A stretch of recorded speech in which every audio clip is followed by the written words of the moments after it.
రాష్ట్ర వ్యాప్తంగా ఇందిరమ్మ ఇళ్ల యాప్ సర్వే 74% పూర్తయిందని, ఈ ఇళ్ల కోసం ప్రభుత్వానికి ప్రజాపాలన కార్యక్రమంలో 80,54,554 దరఖాస్తులు రాగా ఇప్పటి వరకు 59,89,889 దరఖాస్తులపై సర్వే నిర్వహించారు. అత్యధికంగా నల్లగొండ జిల్లాలో 94% సర్వే పూర్తయింది. జీహెచ్ఎంసీ పరిధిలో అతి తక్కువగా 16% దరఖాస్తులపైనే సర్వే జరిగింది. హైదరాబాద్ను మినహాయించి మిగతా 32 జిల్లాల్లో వారం రోజుల్లో 100% సర్వే పూర్తయ్యే అవకాశాలున్నాయి.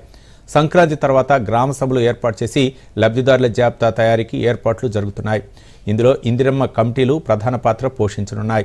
అనంతరం గ్రామాల వారీగా లబ్ధిదారుల ఎంపిక జాబితాలను జిల్లా కలెక్టర్లకు పంపిస్తారు.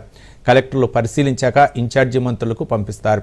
ఇన్ఛార్జి మంత్రి ఆమోదం తెలిపితే లబ్ధిదారుల ఖాతాలో ఇందిరమ్మ ఇళ్ల నిర్మాణానికి ఇచ్చే నగదు విడతల వారీగా జమ చేస్తారు. ఈ ప్రక్రియను మరింత వేగవంతం చేయడానికి మంత్రి పొంగులేటి శ్రీనివాసరెడ్డి గృహ నిర్మాణ శాఖ ఉన్నతాధికారులతో గురువారం తన ఛాంబర్లో అంతర్గత సమీక్షా సమావేశం నిర్వహించారు.